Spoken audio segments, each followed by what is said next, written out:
The movie begins with an English businessman, Robin Cavendish, driving to a cricket game. He meets a charming young woman, Diana, and falls in love with her.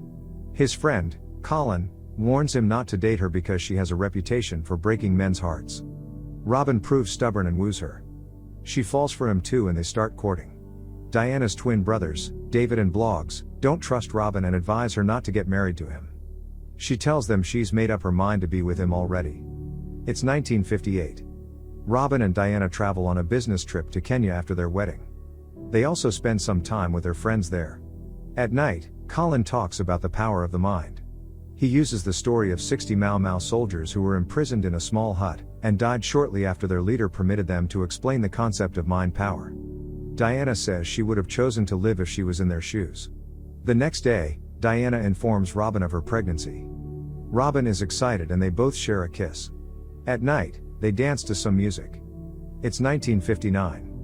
Robin and Colin are playing a game of tennis at the British Embassy in Nairobi. Colin beats Robin for the first time and he's excited. Their lady counterparts start hula hooping and Robin joins them. He falls suddenly and Colin gets him back on his feet and asks if he's alright. Robin says he's probably tired from the tennis game. Robin goes to Diana and grabs a drink.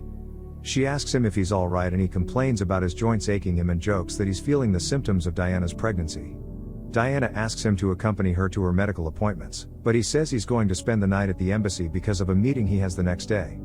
At night, Robin's joint ache gets worse and he can't sleep.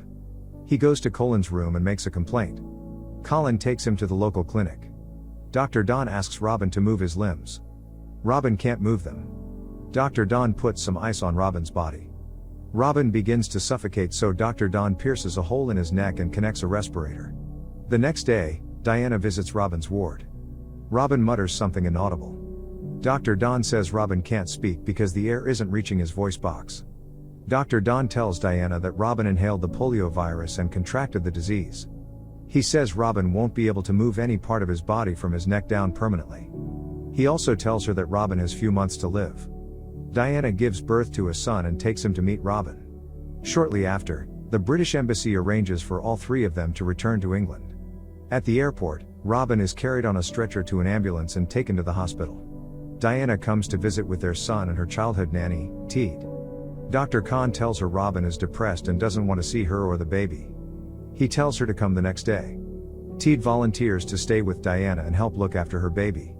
David and Bloggs visit Robin shortly after. Robin tells them to let him die and they pass the message to Diana. The next day, Diana visits Robin's ward. Dr. Entwistle tells her that Robin can swallow again, and the small cuff which was placed on his throat to stop food from entering his windpipe would soon be removed. He says after doing that, Robin would be able to speak clearly again. Dr. Entwistle asks Robin how he's feeling and Robin faintly says he wishes to be dead. Diana later brings the baby to Robin and tells him she's naming him Jonathan. Robin ignores them. She complains to Teed about Robin's behavior. A priest visits Robin at night and preaches to him that his sufferings are all part of God's plan. Robin asks him to come closer and spits on his ear.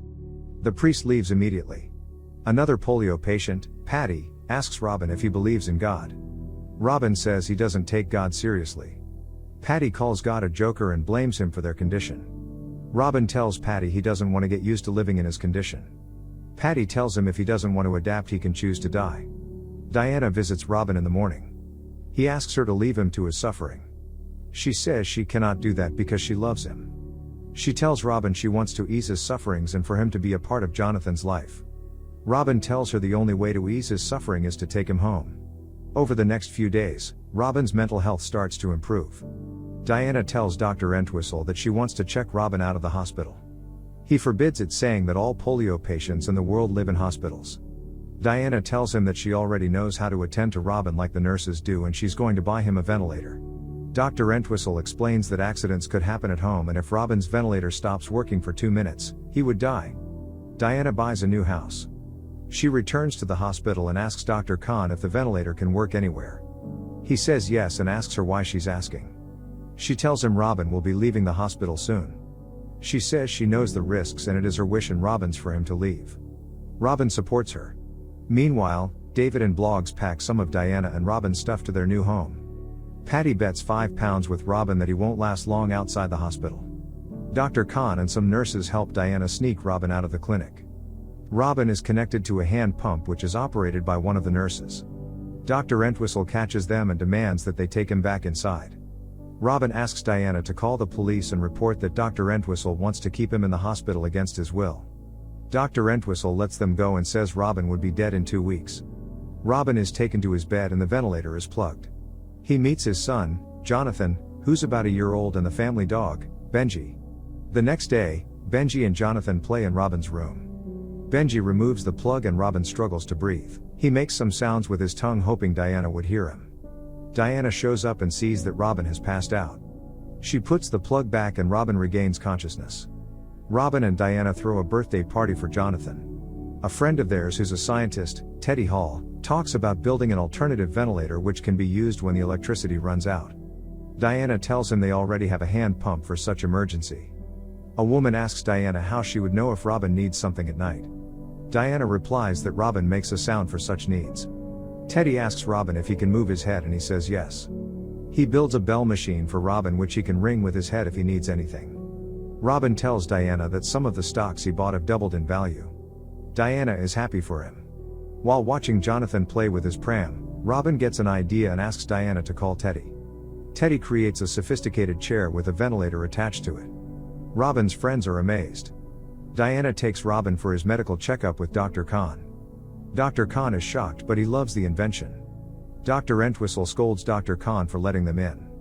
Robin begins to consider making multiple chairs for all the polio patients in the clinic. Dr. Khan advises him to test the limits of the chair first. It's 1965. Diana is changing Robin's breathing tubes. They tease each other and Jonathan walks in with Robin's photo album. After finding out that Robin traveled to Africa, Jonathan begs his parents to take him there. Tears start to gather in Robin's eyes but he tells Jonathan he'd think about it. A man takes out the back seat of Robin's car to make space for his chair. Robin prefers the front seat so the man takes it out and places his wheelchair there. He removes the front door as well. It's 1970. Robin, Diana and Jonathan are at a party. Robin's male friends are envious of the way he uses his charm to attract ladies. Jonathan plays a game of cricket with his friends and hits a 6. Robin is impressed. Robin and his family travel to Spain the following year. While Diana drives along the mountains, she asks Bloggs to charge Robin's chair battery. Bloggs connects the charger and the ventilator blows up. Diana pulls over and uses the hand pump to supply Robin with air. A Spanish man drives by and asks them what happened. Diana tells him they're looking for the nearest telephone and he offers to take them there. Diana gives Bloggs Teddy's phone number, and asks him to go with the man and ask Teddy to come to Spain to fix the ventilator. They set up camp on the mountain. Later on, they party with the locals. Robin suddenly remembers that Patty always wanted to go to Spain. Teddy shows up after a few days and fixes the ventilator. Robin tells him of his plan to make chairs for other polio patients. Robin meets with the director of a disability research foundation, Dr. Clement Aitken. He takes Dr. Clement to Teddy's workshop. Dr. Clement is impressed and tells Teddy he'd need to create more chairs. Teddy says he'll need a lot of money for the operation. Robin and Diana apply to the Department of Health and Social Security to provide funds. The department's head rejects their request. They solicit for funds from a wealthy philanthropist, Lady Neville. She provides funds to create 10 chairs. Teddy makes them and they are used to convey some of the other patients from the hospital including Patty.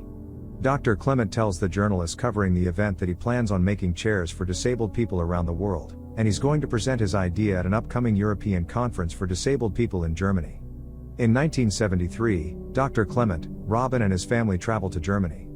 They visit a clinic which keeps polio patients in facilities that look like coffins. When the head of the hospital, Dr. Langdorf, sees Robin in a chair, he's amazed. During the conference, Robin gives a speech saying disabled people don't deserve to be treated like prisoners but should be integrated into society. It's 1981. Robin's tube falls out and blood starts gushing from his throat. Diana fixes the tube back and asks Jonathan to clean the blood. Jonathan is horrified at the sight but Robin assures him that it's all right. After examining Robin, Dr. Clement says his lungs are reacting to the tubes. He says the bleeding will get worse in time and if care's not taken, Robin could drown in his own blood. Robin tells Diana and Jonathan that he has decided to die after his many years of struggling with the disease. Diana gets mad and says he's ungrateful for wanting to leave her. She later accepts his decision. Robin tells Dr. Clement of his decision. Dr. Clement warns Robin that he'll be breaking the law and he shouldn't involve his wife and son. He tells Robin to be sure of the decision he's making. Colin tells Diana to make Robin understand that he's still very much needed by his friends. She says it would be selfish to force Robin to stay alive because of that reason. She tells him they'll be organizing a farewell party so that all of Robin's friends can say their goodbyes. At the party, Patty tries to change Robin's mind, but it doesn't work. Robin reminds Patty of the bet and asks for his £5. Patty's helper gives it to Robin and kisses his forehead. Teddy raises a toast to Robin. David and Blogg sing a farewell song for Robin. Colin tells Robin that he has always inspired him to be a better person and that he's going to miss him when he's gone. Robin has another bleeding episode a few days after. He tells Diana that would be his last episode. Robin calls Dr. Clement the next day and tells him he's ready to go. Dr. Clement says he's on his way. Robin instructs Diana and Jonathan to leave the house and not come back till a certain time. Diana and Jonathan see Dr. Clement leaving the house and go to check on Robin. Robin is still alive. He thanks Jonathan for being a huge part of his life. Jonathan thanks Robin for choosing to stay alive and watch him grow up. Diana thanks Robin for the beautiful life he gave her. She remembers some of the good times they shared. The movie ends with Jonathan passing away peacefully. The movie epilogue reveals that Diana never married and later became a grandmother of triplets, while Jonathan became a film producer and made this movie as a tribute to his parents. Thank you for watching. Make sure to subscribe and turn on notifications to watch more videos like this.